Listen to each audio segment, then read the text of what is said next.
Greetings, fellow gorehounds, and welcome back to a Blood Splattered vlog. I'm the Horror Guru. And I'm Count Jackula. And today we're going to talk about the latest Edgar Wright horror movie. And I am saying it's a horror movie. I know some people have argued that it's not. I say it is. Who the fuck argued that Last Night in Soho is not a horror movie?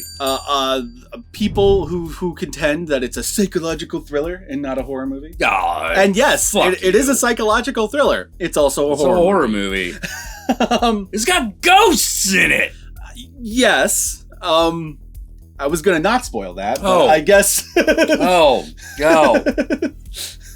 But I guess we'll just start with that. It is a ghost story. It is a ghost story. We'll talk about how it's a ghost story on the spoiler section, because the thing I love about this movie, the trailers did not tell you any of this shit. No. Like, you could, it was definitely one of the options that you had in mind when you saw the trailer, but I did not. Really? I had no clue. Oh, okay. Like, I watched all the trailers, and I did not get any inclination there was ghosts in this. Oh, I did that thing again. Apparently. Yeah, sorry about that. Most people didn't either, if you read the reviews. Really? Oh, okay.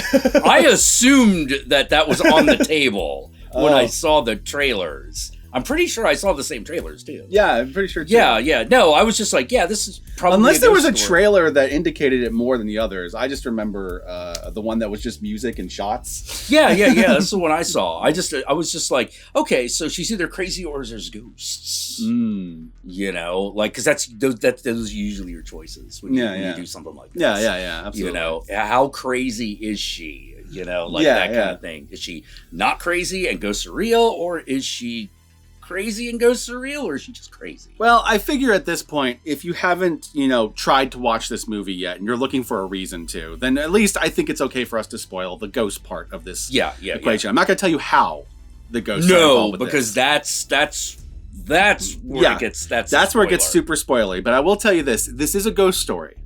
It is also a murder mystery, and it is also a psychological descent and a coming of age story, all wrapped into one. Yeah. How those things come together, we'll talk about in the spoiler section. Yes. Because what I really liked about this movie is that, like, this was a movie where, even though I saw the trailer, I went in so blind, it made the entire experience even better. Because it was just, I'm watching this unfold before me, and Edgar Wright is working his magic, and his red herrings are tricking me. Yeah, I by the halfway point of the movie, I was pretty sure I had figured out the plot, but he still fucking managed he still found hat tricks to kind of get you. Yep. Even when you figure out one thing, there's another detail that he kind of throws a curveball with you, and it's really well done. Like, if you remember Hot Fuzz, which was a comedy movie, but still managed to have like a really surprising kind of twist ending to it. This movie does stuff like that, but like you're more aware. You're more led on to certain conclusions in this movie that turn out to be wrong than in other movies. Yeah, and that actually touches on one of the things that's really good about this movie is that this movie is Edgar Wright at his best. Yeah. But it's in a genre that we're not used to seeing him in. But you can see how. But it's such an Edgar Wright movie, and one of the things I like about it is that it uses music the way we haven't seen him do since Shaun of the Dead. Yeah. And I think it actually upped the ante on that. The music is really well done. Like one of the signatures of Edgar Wright is he uses all this kind of like all this music to set the tone, kind of like a James Gunn does, or even a Tarantino does. But he does it in a very Edgar Wright kind of way. Like it's always like obvious on the nose lyrics for a scene, but it somehow is like it's like the opposite of ironic music. Yeah. Yeah, like Tarantino generally is famous for generally using music somewhat ironically. Yeah.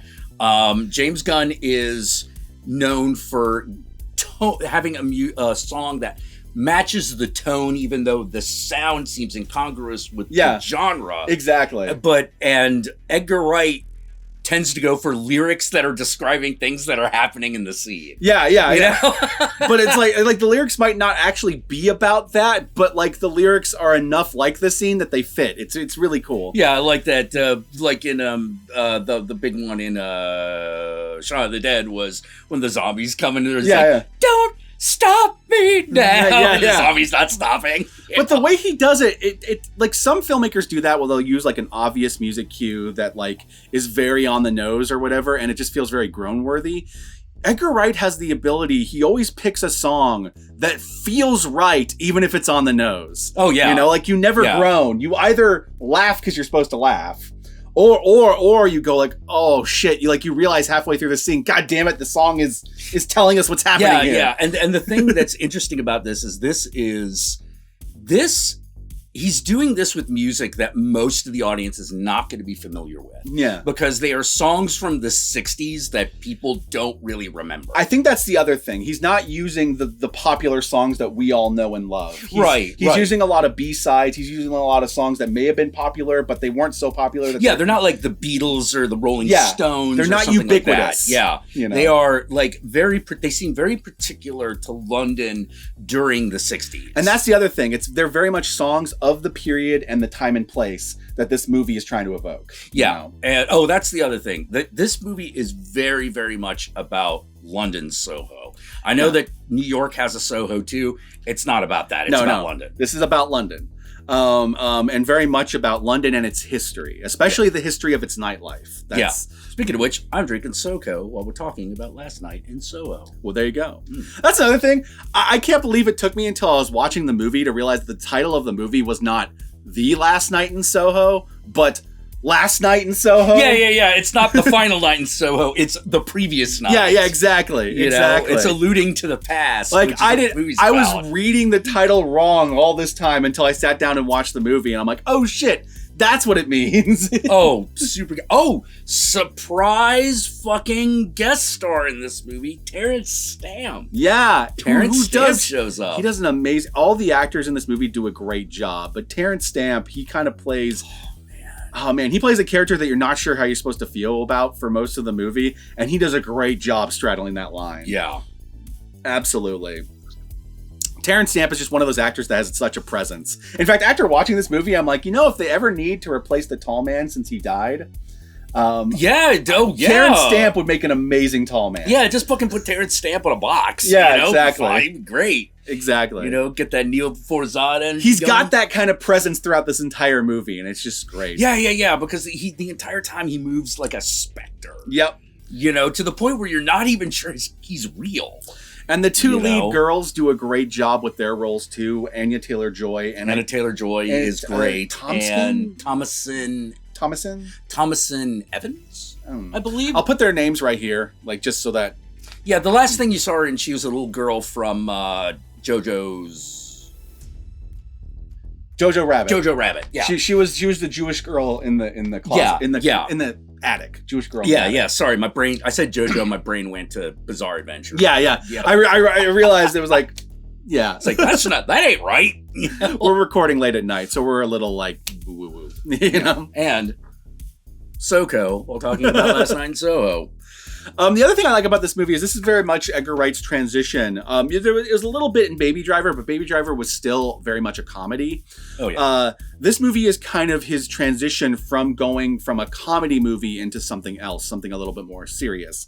In this case, it's kind of a dramatic thriller horror movie. Yeah. May I say that he is following in the footsteps of Jordan Peele. Yeah, he kind of is. Yeah, in more ways than one, actually. We'll get to that later. He kind of is. Like, some of the score reminded me of Jordan Peele movies. Yeah. Definitely. Where basically, because Jordan Peele, like Edgar Wright, they'll both do that thing where the music is orchestrated to the action, even if the music is pre-recorded. Yeah.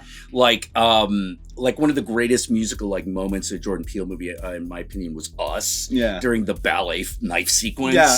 You're just like, oh Jesus! And also, it totally is that psycho, yank, yank, yank, yank. Yeah, and also he, much like Jordan Peele likes to use music for atmosphere. Yeah. And Edgar Wright does that a lot with this. Like some of the songs he chooses are not just because the lyrics are very much on the thing. The atmosphere of the music itself adds to the scene. Yeah. Something I would like to say about the visual look of this movie is. This is Edgar Wright has fulfilled a promise that you didn't even know was made, which was the promise of having music video directors direct a movie was in the hopes that you would get a movie like Last Night in Soho. Oh yeah, a movie where the musical language of the movie kind of directs the visuals. Yeah. Yeah, it's true. Yeah. Whereas I haven't. I mean, and the entire movie is like that. Yeah, absolutely, absolutely. It very much flows like a musical number in this really kind of amazing way. Yeah, which is apropos because it's all about a singer. Yeah. Well, I mean, yeah, it's about a singer, and a fashion designer, which is why it both looks gorgeous and also is very musical in its approach. It's really. But also the editing. Oh, that's right. Like, sorry, now that I think about it, I'm like, no, you're right. Like, the sequences with Anya TaylorJoy are all based around music, and the sequences around the other girl are all based around fashion. Yeah, they're also edited slightly differently. Anya TaylorJoy's scenes are very much more musically flowing. Like, there's a lot more of like Edgar Wright transitions, which are very like fluid transitions from shot to shot. Whereas when you're following the other girl, she doesn't do those transitions as much. There's much more hard cuts because she's not as musical and she's more visually oriented. Yeah. And when she does do things, like, she feels like a model that's just standing in the scene. Yep.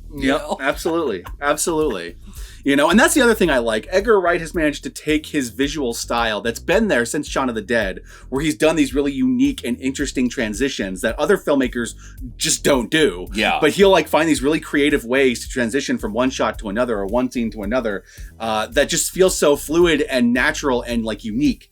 And he does that in this movie, but in this movie, everyone it feels like with such direct purpose. Well, yeah, he's really obviously like channeling Satoshi Kon. Yeah. Like there are a lot of Paprika fucking transitions in this movie. I was thinking like Paprika and Millennium Actress and Perfect Blue. Yeah. As well as movies that were influenced by Perfect Blue, like Black Swan. I was thinking of those movies too, with some of the stuff he was doing. Yeah, he just took those like bizarre transitions to 11 in a movie that and that's how like the movie's edited, but visually it's more like a giallo. You know? Yeah. Any one frame. It's like feels a painting. Feels like a Bava flick or an Argento exactly. flick, and I did read like some of his like influences, and he was influenced by a lot of things, but he was influenced by a lot of a lot of movies about the Soho scene in London at that period of time. Also influenced by music movies that from that era, also Hard Day's Night, Help, and all that shit. But also influenced by some Mario Bava flicks like Blood and Black Lace and things like that. Oh, and you can definitely see Blood and Black Lace. You can see all that, as well as a whole bunch of other things. The other thing I don't think he ever mentioned, but I also think this movie is very Hitchcock. It is. It reminded me a lot specifically of Vertigo. Yeah. 100%. And if anything we're saying right now is giving you like a full-on cinema boner and you just have to go watch this movie, go watch it. Then definitely do. Don't watch our spoilers when we get to the spoilers, because you do not want to know more about the movie than you already do.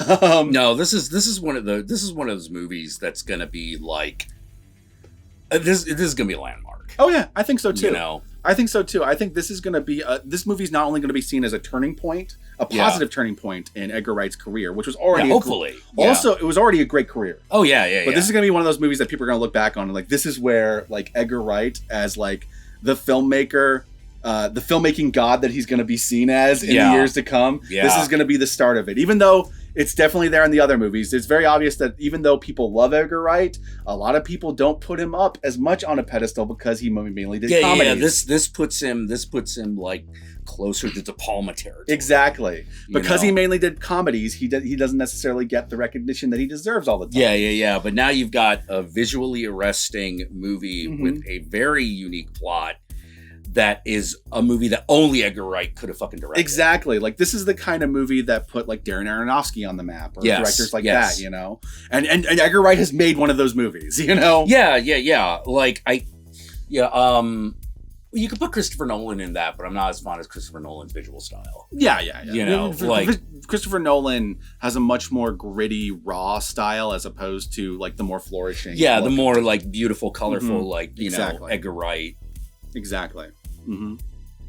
Absolutely. Whereas Aronofsky mixes those two things. No, like he'll do he'll do like beautiful visuals and stuff, but in like a gritty setting. That's just... Well, yeah. I mean, we're talking about the guy who did Requiem for a Dream. You know, like absolutely.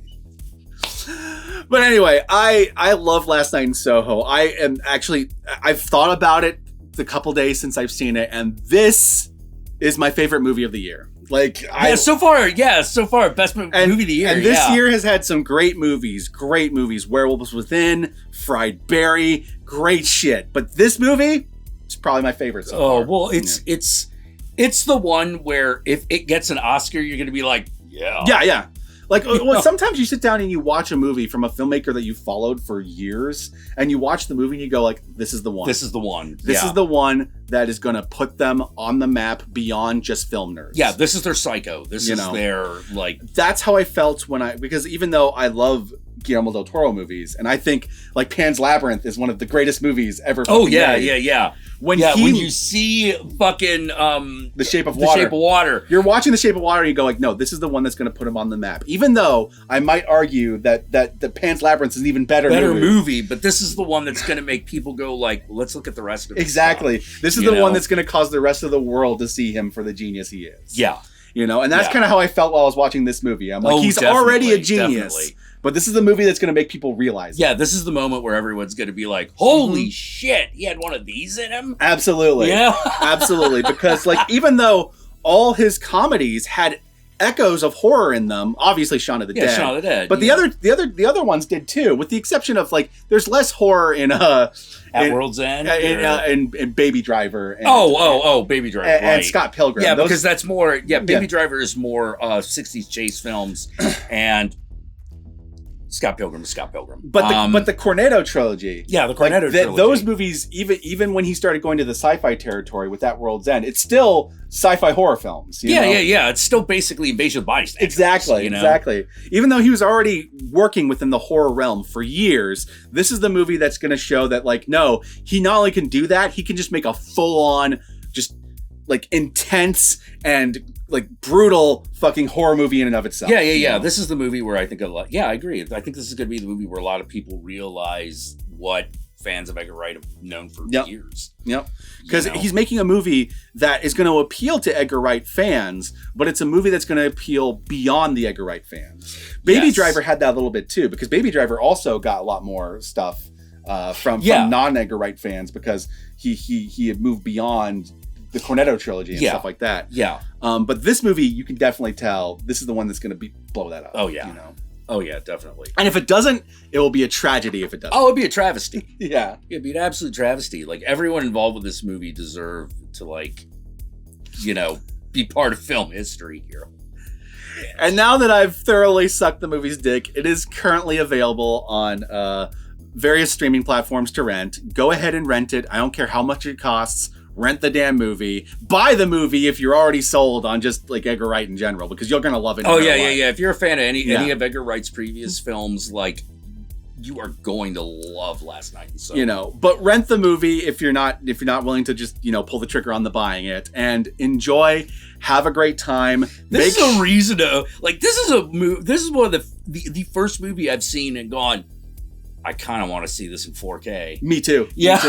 You're just like, this movie is fucking gorgeous. I'm sad I did not see it on the big screen. Yeah, definitely. Like, because this movie would have... It was made for it. This wasn't just made for a movie screen. This was made for a screen that's like the size of someone's house. This movie was so good, we watched it, and then I was really tempted to watch it again right afterwards. Like when your wife woke up, I was just like, hey, you want to watch it? Well, you could watch it again. Yeah. I was so tempted to do that because I loved it that much. And the thing is that it really sits with you afterwards, because the more you think about it, the more the details fall into place and the more the mystery really works and everything. Yeah. And you start to notice things that you maybe not have noticed while you're watching it, but later you're sitting there. It's like fridge logic, but like good fridge logic. Yes. Like you're sitting there by the fridge and you're like, oh shit, he did that because this, god damn it, that makes sense. Yeah. Yeah. Well, like even right down to some of the casting choices, actually. Oh yeah. Like, so we're talking about 60s London.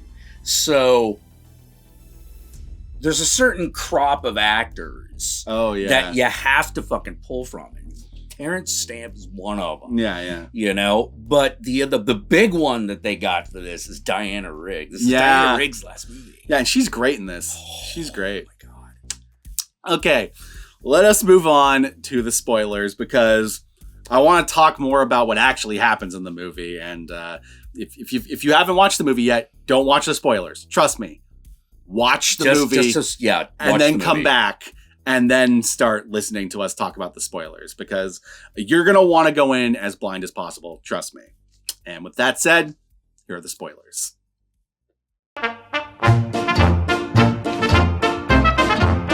Whoa, where to begin? I know.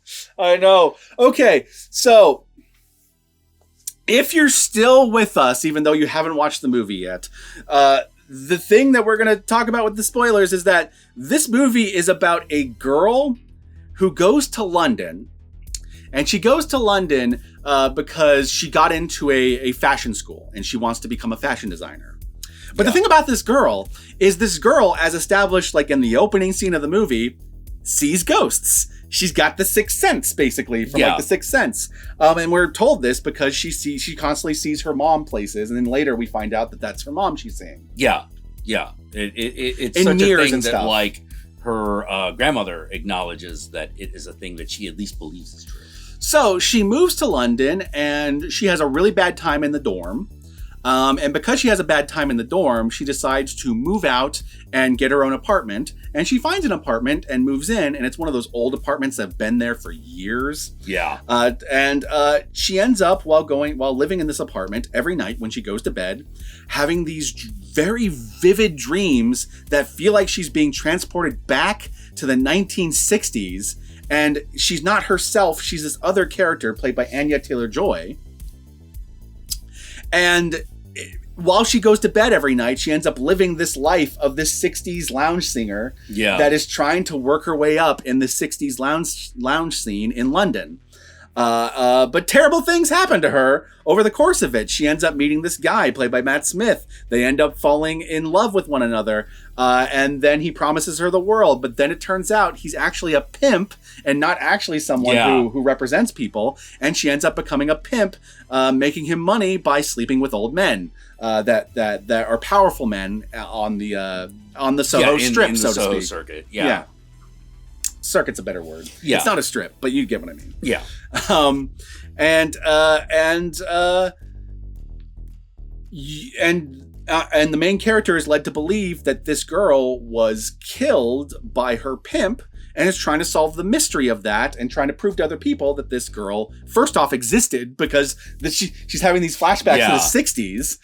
And so she's trying to figure out if it's all real or not. But and they're also intrusive. Yeah. It's not like she can get them to start or stop. And when it starts off at the beginning of the movie, it happens when she goes to bed. But over the course of the movie, they start happening during the day. Yeah. And then they start happening just randomly, and she can't control them anymore. And there's a point where she nearly stabs someone in the eye because of them. Because she's not only being haunted by the girl, she's being haunted by all the guys the girl slept with. And there's like these faceless men that are haunting her, and they're fucking creepy and terrifying. And don't tell me this is not a horror movie. Yeah. Although I'm pretty sure one of those guys was played by Nick Frost. I wouldn't be surprised. Yeah. Because it looked like him. Yeah, it did. It looked like him. Plus, it wouldn't be the first time that the guys from the Cornetto trilogy showed up in Edgar Wright movies later. Oh yeah, of course.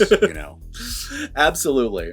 So this movie has the structure of the ghost mystery with the medium chick trying to figure out who killed this girl, and it was probably the pimp, and trying to prove to people that it happened and prove to people that she's not crazy. So you have all the makings of a psychological thriller, horror ghost story here. Yeah. It's very intense, and that's the first 2/3 of the movie.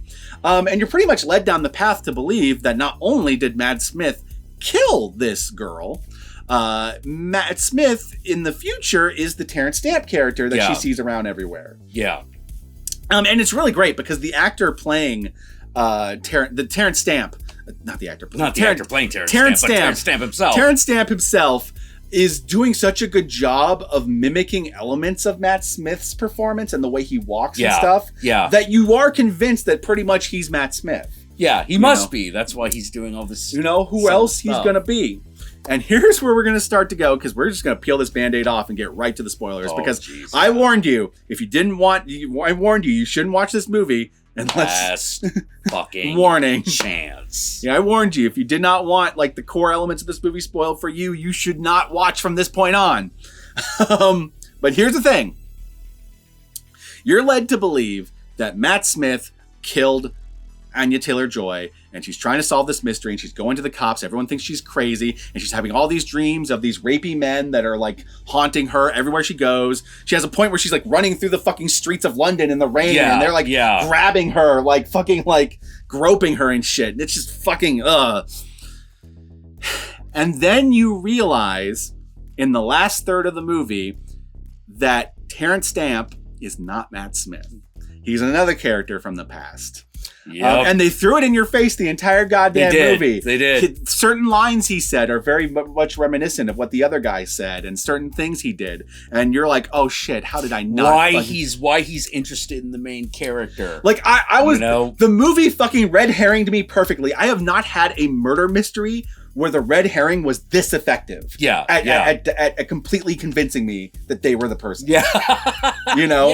I have never been this fucking tricked. You're sitting there the whole time. You're like, here's the thing. Like halfway through the movie, I did actually correctly peg which character Terence Stamp was. But right up until the moment that they revealed it, I was like not sure again. Absolutely. And then when they reveal who he actually is, you're like, oh shit, I should have picked that up. I should have fucking picked it was right there. Oh my God. God damn it. And at that point, you're now in the last half of the movie, or last third of the movie, and you're like, okay, what the hell is going on? We got like 30 minutes to go, boss. What's going to happen next? And here's where the brilliance comes in. This is where the movie starts to get like, holy shit, I've never seen this before. Edgar Wright gave me something I've never fucking seen before. You basically discover that Anya Taylor-Joy never died. She's actually the fucking landlady of the apartment that she's staying in, and she actually killed Matt Smith and not the other way around. She was misreading the flashback. And Anya Taylor-Joy's character was metaphorically killed back in the day. Metaphorically killed because of all the men she had to sleep with under the duress and the threat of death, the false pretenses and threats, and the manipulation and the blackmail that was happening with Matt Smith. So she didn't actually die; she metaphorically died. So she's being haunted by the metaphor of Anya Taylor-Joy. But the ghosts that are actually reaching out to her to solve their murders are the men, because it turns out Anya Taylor-Joy's character, after killing Matt Smith, then lured all the men that ever had their way with her, lured them into the apartment, killed them instead of sleeping with them, and then hid their bodies in the floorboards and the walls of the apartment. Yep. So fucking awesome. Okay. All right. And this is where the movie actually, because, okay, I'll say this. When this first happened, I wasn't sure how I felt about it, because my brain was going like, if you're going to go the direction that like, oh no, she's an awful person because she killed all the men that took advantage of her and yada, yada, yada. I'm not sure how I'm going to feel about that. I'm not sure, because from where I'm sitting, they all had it coming. Yeah. But at the same time, it feels like the natural way for the movie to go, considering everything that's happened before. It's the way a bad movie would have went. Yeah. You know, or at least a movie would have like... A lesser film would have went that direction. Yeah. But this movie does not go that direction. It does not. And I was fucking amazed when this happened. And I'm like, I've never seen this before. So you have the point where Diana Rigg, her character, realizes, because of the cops that have been snooping around, because she's been going to the cops and stuff like that, that she pretty much basically figures out that the main character has figured out something about the murder that happened in the past. Now, she doesn't know that she thinks the other character was killed. Well, she kind of does, but she doesn't.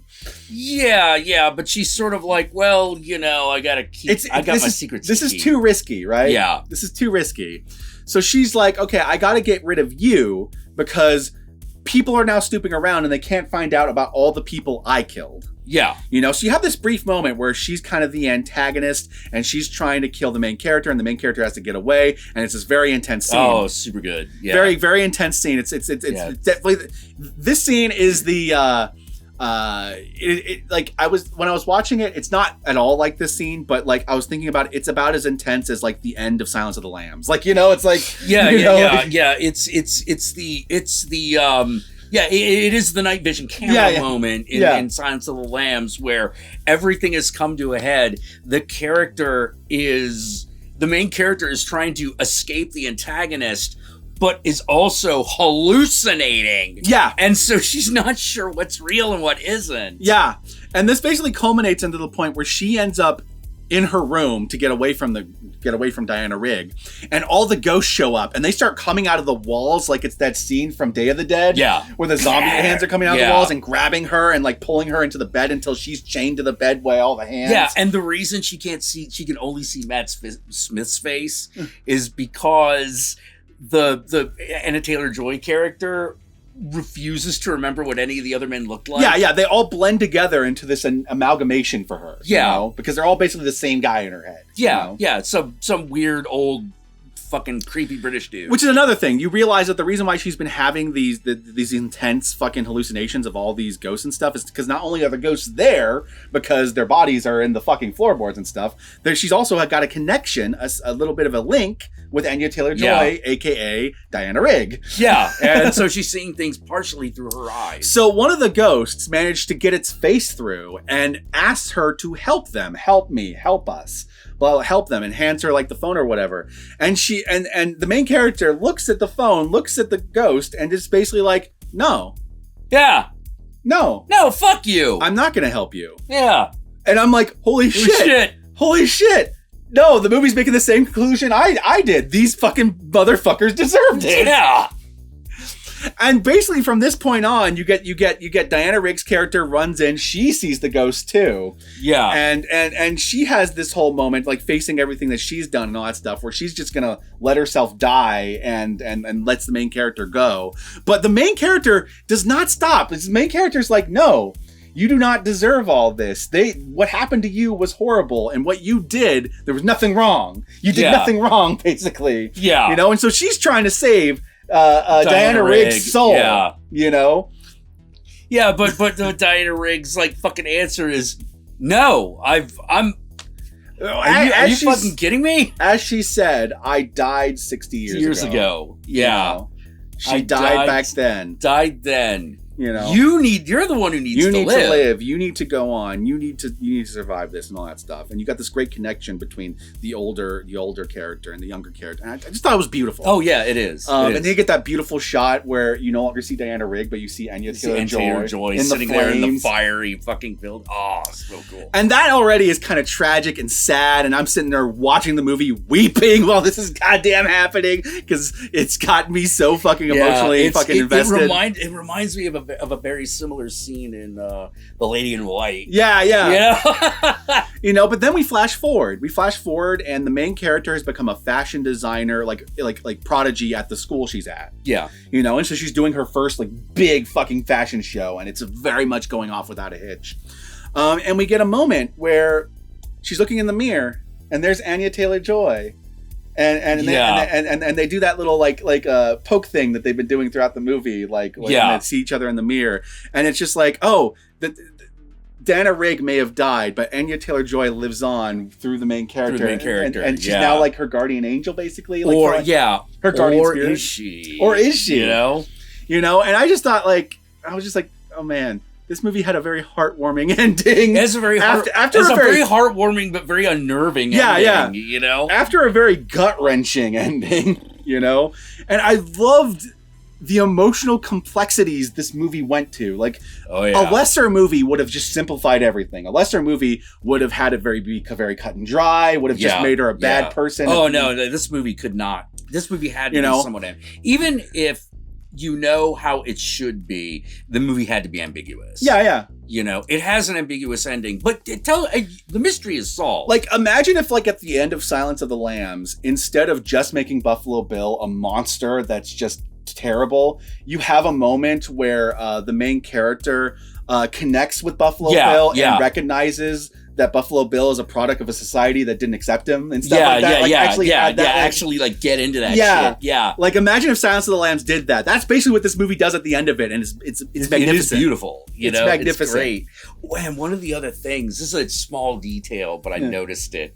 I really appreciated it. Yeah. Which was, all right, it was a bit of a cheat, but I noticed something that Edgar Wright did. Yeah. Okay, so anytime we're dealing with something that has to do with the past, you know, like one of the sequences where she's having her flashbacks or whatever. Yeah.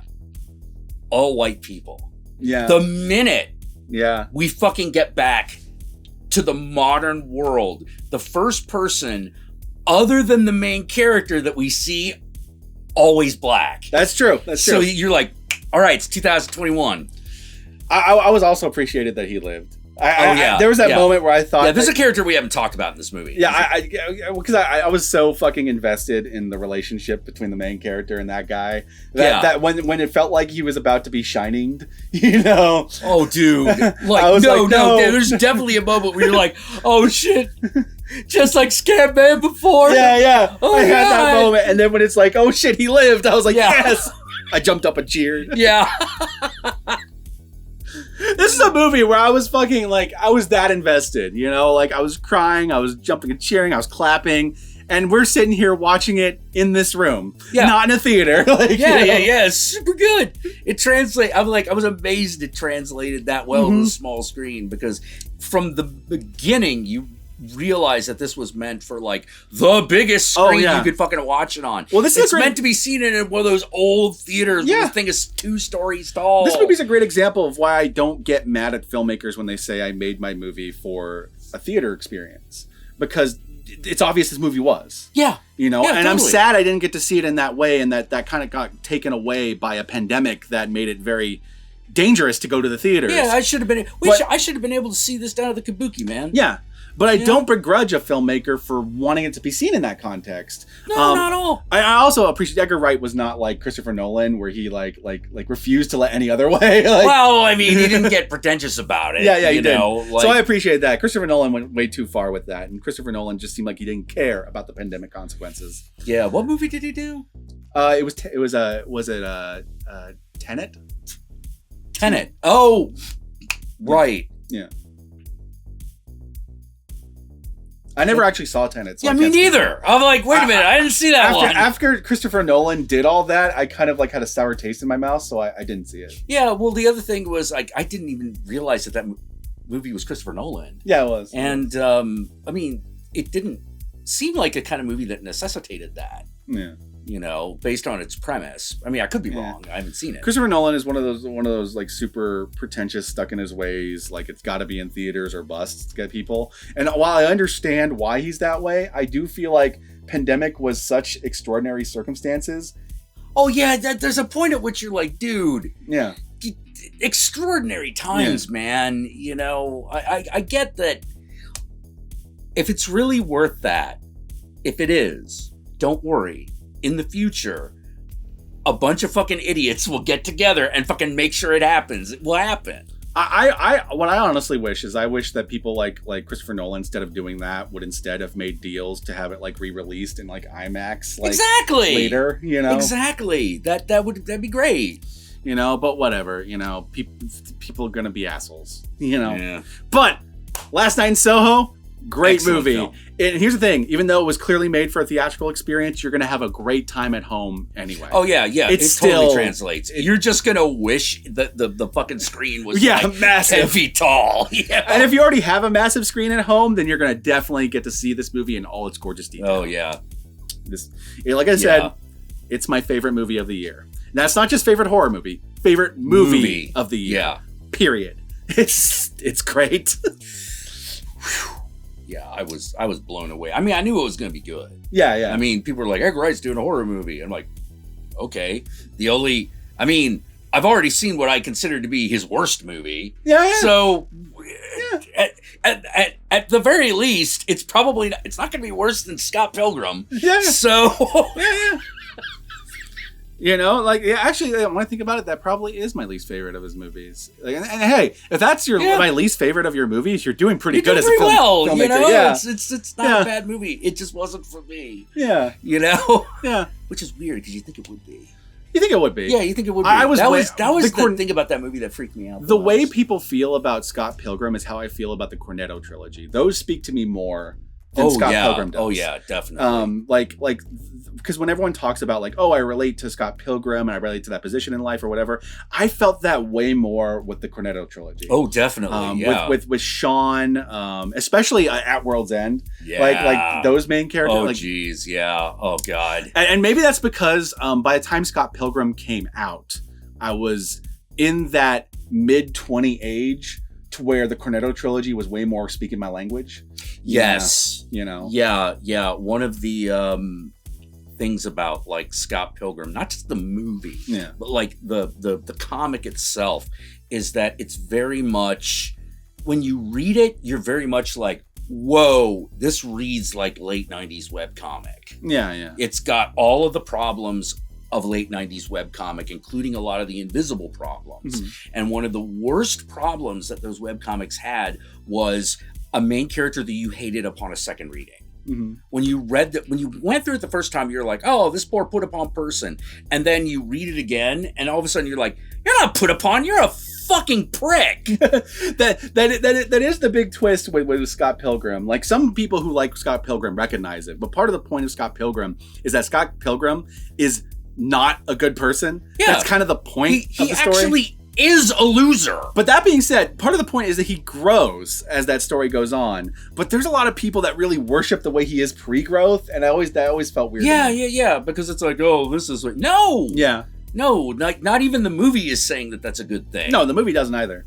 The movie shortens a lot of stuff towards the end, but like even it's not doing that. No. Yeah. Like, well, let me put it this way: like the comic of Scott Pilgrim eventually kind of abandoned the main character for a reason. I will say this: I was way more interested in most of the secondary characters in Scott Pilgrim. Yeah, that's what that series eventually becomes about. More becomes about. Yeah, like they're over there doing stuff, and you're like, oh wait, isn't this called Scott Pilgrim? I guess maybe he needs to come back or something.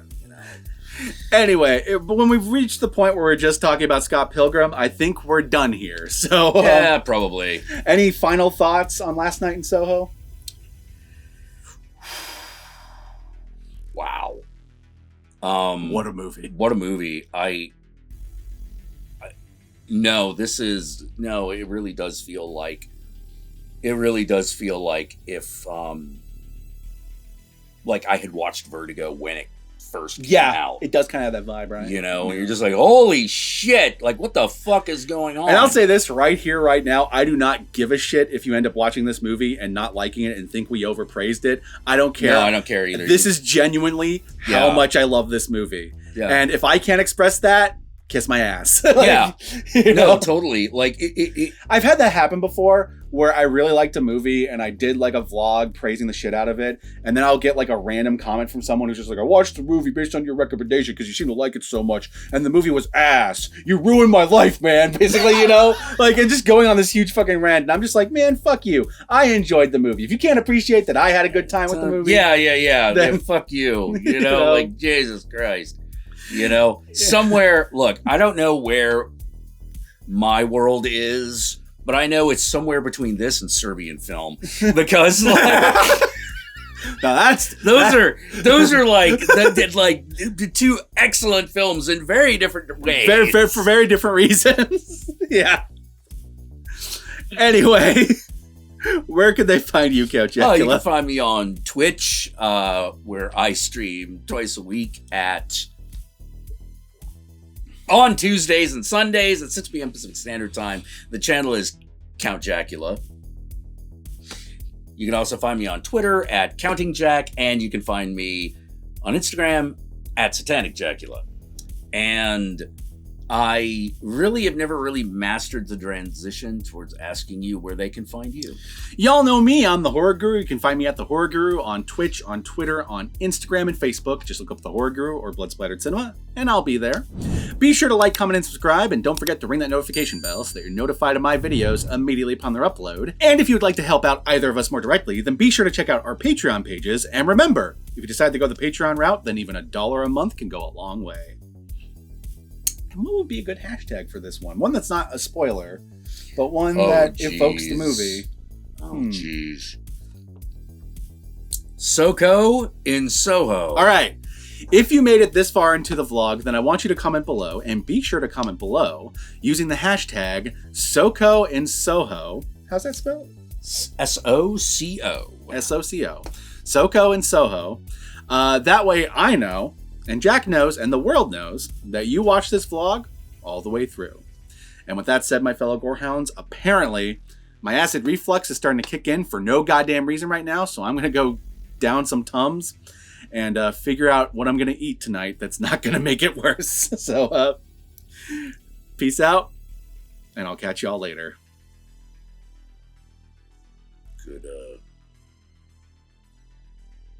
yeah, the night before Thanksgiving problem.